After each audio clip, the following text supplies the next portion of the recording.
Thank you, everybody, for coming to the Aaron Torres Podcast YouTube page. If you could do me a quick favor, see that little subscribe button at the bottom of your screen? Go ahead, click that subscribe button. Really does help our channel grow, our audience grow, and I really do appreciate it more than you know. So click that subscribe button. Appreciate your support. Now, here's the video that you came here for. Hey, listen, bluntly, let me say this. I'll just be completely transparent with you. On Tuesday afternoon, I saw a story that the NCAA was investigating Tennessee for NIL. And I'll be honest, I wasn't even going to talk about it because here's the thing about this show, okay? You can like me, you cannot like me, you can this, you can that. But one thing about me, I always try to talk about things that are interesting, that are different, that are unique. And I try to bring a unique perspective to everything I do. You might not have to agree with me. You might disagree with me. But the one thing I always try to do is look at things and try to put an interesting spin on things. Oftentimes, though, there are topics that I don't even touch on because there is only one side of it.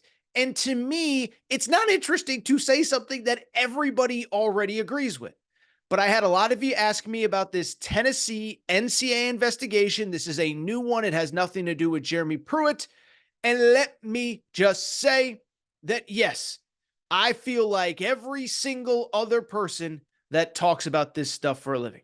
It is totally idiotic. Shame on the NCAA. And I'm Team Tennessee. I'm Team Vol on this particular topic. All right, so let's dive in. Let me kind of just explain some of the particulars. So this NCAA investigation, I'm using air quotes if you're listening on podcast, it stems from the recruitment of a player in the class of 2022 and 2023, excuse me, and potential NCAA improprieties, okay? Why I bring it up, why this is important is because this kind of circles back to a topic that we essentially discussed 2 full years ago. If you remember, NIL comes into play in the summer of 2021. And let's be honest, there was no real rules, right? It was basically a court allowed it in one state. I think it was either California or Florida or whatever. There was one state that NIL started on July 1, 2021. The NCAA basically fought it until June 30, 2021. Then they threw their hands up and said, well, nothing we can do here. Nothing to see here. I guess players can get paid for advertisements and endorsements right now. And basically the NCAA had no real rules in place, no real guidelines. And basically the only thing they said was, well, it can't be pay for play.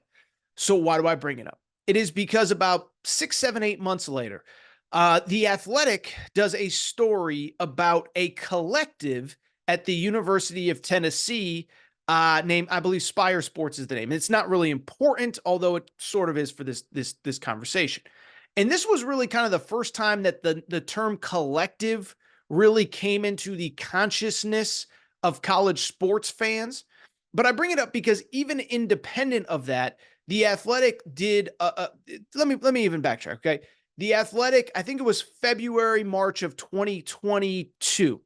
They did a story about a recruit, a 5-star recruit that got essentially an $8 million NIL deal, and it was done through a collective. Now, they didn't name the recruit by name, but basically you could put the puzzle pieces together and figure out who it was. It was a 5-star quarterback. He was from California because California had very loose NIL rules, and so it didn't really matter who was paying him the NIL deal, just that he's in a state where in high school he can accept NIL. And pretty quickly we found out that the player was Nico Imamalieva. I hope I said that name right. Nico, I apologize. But pretty quickly everyone realizes there's a recruit in California getting paid $8 million for NIL. It's a quarterback. He's committed to Tennessee. And at that point, everybody knows, like, that's what Tennessee decided to pay for this 5-star recruit. And I think at the time it made some headlines, but it was kind of like, this is NIL. This is the new world. You can like it, you can hate it, whatever. But I bring it up because that was kind of the earthquake shattering moment of like, oh, NIL is here and there is absolutely a market for superstar recruits. There was obviously the Texas A&M stuff around that time. It was interesting. This report, which obviously centered on Nico, Tennessee fans, if you're watching, if you're mad with me, I have no problem with it. Pay the kid whatever you want. I don't really care, okay? It obviously set the market, though. It was interesting. That kind of led to the Jaden Rashada stuff a year later. If you remember, that was the kid that committed to Florida for like 11 and a half, 12, $13 million, somewhere in there. Anyway, I bring it all up because this story happened like 2 years ago. Commits, signs with Tennessee, and plays this last fall with the Vols. By the way, had a very good bowl game against Iowa. Well, I bring it up to bring it full circle because on Tuesday, we found out that the NCAA is investigating Tennessee. And essentially, it is about improper contact between a booster group and a recruit. Basically, they used a private jet to fly this kid to campus. We know it's Nico. We know it's Tennessee, but those are the facts. That's what you need to know. That's the background. Now, let me get to the point where I'm going to say what everybody else said. Shame on you, NCAA. Screw you. Leave Tennessee alone. Stop trying to enforce NIL rules when NIL does not exist, okay? And first of all, I know what some of you are going to say. Torres, you're just saying it because it's Tennessee, and you've always had Tennessee's back, whatever. You know, I've had these loser media members, these beta male media members. Well, Kevin Sweeney from Sports Illustrated is like, Torres never says anything mean about Tennessee. Well, guess what? I said the same thing about Florida State a few weeks ago when Florida State, of course, had their issues with the NCAA. The NCAA trying to retroactively enforce NIL when there were no rules in place. Florida, a few weeks ago, got their, I think, a notice of allegations 2-3 Fridays ago. I said the same thing, and I'm going to say the same thing with Tennessee. It is so idiotic for the NCAA to try to now enforce NIL rule breaking when there were essentially no rules in place, okay? And what I said was when the Florida State stuff happened a few weeks ago, what did I say? I used an analogy that I don't think it was perfect, but the analogy I used when the NCAA tried to come after Florida State, what did I say? I said point blank, end of story. This is like you being a parent, your child turning 21, and you saying, you know what, let me take you out for a few, I'll buy booze for you and your friends. You guys have fun, whatever. And then your kid, your child, your son, your daughter gets sick and pukes in the bushes. Well, guess what? It's not the kid's fault. You bought them the alcohol. And it's kind of the same thing with the NCAA here. It's like, of course people broke rules because there were no rules. Of course people paid players because you didn't put any rules in place. So probably that honestly isn't the best analogy. I was thinking about this before I started the segment. The best analogy, you know what it probably is? If a state decided, let's use this analogy. If a state decided that one day they were just like, you know what? No more speed limits. We don't think speed limits are necessary in our state. We don't have much traffic, whatever. So there's no speed limits, whatever. A year later, you get caught going 90 on the freeway. And you're like, well, I mean, there's no speed limits, whatever. And the state's like, okay, we're cool. Then a year later, the state comes out and says, no. The speed limit is now 55 miles an hour. And they try to ticket you for going 90 a year before when there was no speed limit. That's what the NCAA is trying to do with this NIL stuff. It is so stupid. And I am not even somebody that is anti-NCAA the way that everybody else is. But this is idiotic. It's not just me. Do you know who agrees with me? The chancellor of Tennessee, who had a scathing commentary on Tuesday afternoon. Here is what Dondi Plowman, great name, by the way. You don't want to mess with a woman named Dondi Plowman. Here is what she had to say about the whole situation. She said, regrettably, in this chaotic environment, the NCAA enforcement staff is trying to retroactively apply unclear guidance to punish and make an example of our institution and others. And then I thought our old buddy Dondi here made a very interesting point. She basically said, look, we cooperated with you guys during the Jeremy Pruitt stuff. We were model citizens. We did everything that you said. And we agreed with you that under the previous rules, we broke them. We did everything that you asked. So don't come at us now because now we know we didn't do anything wrong. Here is her exact quote. Let me make sure I read it correctly. She said, in fact, just this last year, The Division I Committee on Infractions, as well as the NCAA enforcement staff, cited exemplary cooperation by the University of Tennessee and said, we set the standard other schools should follow.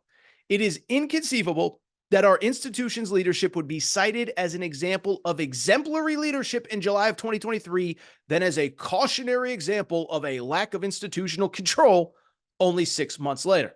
To which I say, Dondi Plowman, my girl, give me a high five. No, air high five here.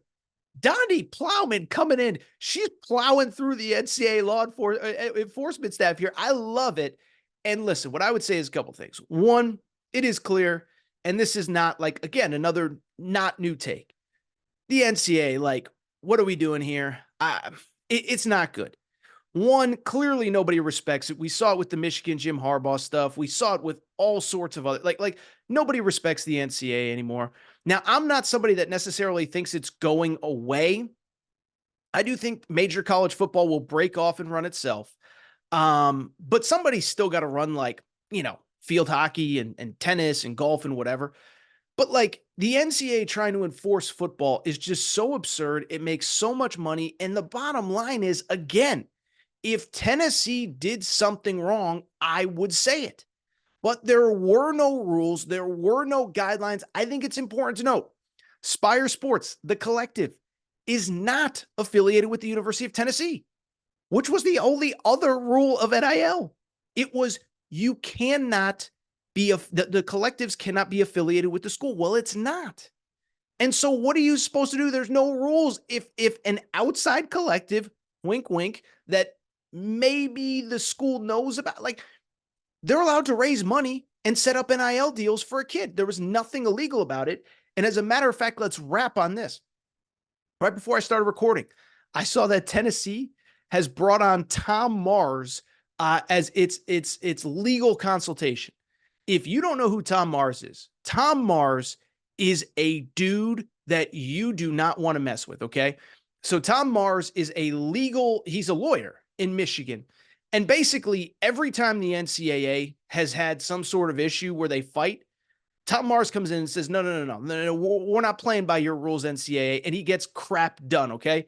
So he was the guy, for people who don't remember, basically the one-time transfer, which has now become unlimited transfer, is because of Tom Mars. Tom Mars was the guy, remember, Shea Patterson, the quarterback, transferred from Ole Miss to Michigan. They tried to make him sit out for a year. And he said, no. He got Tom Mars as a lawyer. Tom Mars said, no, that ain't going to work here. Tom Mars ends up getting the kid cleared, played right away, whatever. Sorry, we got a lot of dust in the AT studio here right now. I'm sorry that I'm sniffling here. Anyway, so Tom Mars did that. Tom Mars has his fingerprints on everything. He was Harbaugh's lawyer during this back and forth with the NCAA. And I'll tell you, he came out in defense of Tennessee on Tuesday night. I don't know if I'm going to read the whole thing, but basically this is what he said. I'll try to read it as quickly as I can. In early 2022, independent of the University of Tennessee or anyone affiliated with athletics, Spire Sports entered into a mutually beneficial relationship with Nico Imamalieva that involved a limited assignment of his NIL rights, no matter which school he chose to attend. Such representation agreements have become increasingly common. The parties agreed to their contractual rights and obligations would be governed by California law, which freely allows. I'm not going to read his whole statement. The bottom line is he said, look, Spire Sports agreed to work with him. The deal was independent of what college he chose. It was in accordance with California law. And he goes on to say, in short, the agreement was fully consistent with then existing NCAA NIL guidelines and had nothing to do with the recruitment of Nico to the University of Tennessee or any other school. Spire Sports and the Vol Club currently represent more than 100 college athletes and are proud to have helped them maximize their value of their legally protected name, image, likeness. So I bring it all up to say, this is idiotic. If Tennessee did something wrong, I would have said it, but I don't believe they did, and I don't believe they should be punished. And I'll be honest, I don't believe that they will be. We'll see what happens. There is no real precedent right now for what is actually enforceable and what isn't when it comes to the NCAA and NIL. I know Florida State did, I think a coach got a 6-game suspension or something, but I just bring it up because Tom Mars is the alpha of all alphas. He's not a guy you want to mess with. And Tennessee fans, I tweeted it out on Tuesday night. I said, look, we all know this investigation is idiotic, but what I am here to tell you is if you do go to war with the NCAA, Tom Mars is the guy that you want. And I have a feeling, frankly, much is going to do about nothing because Tom Moore is the UConn assistant basketball coach, because Tom Mars is an elite lawyer, great at what he does. And NCAA, I would not want to mess with this man because every time you do, he makes you look silly.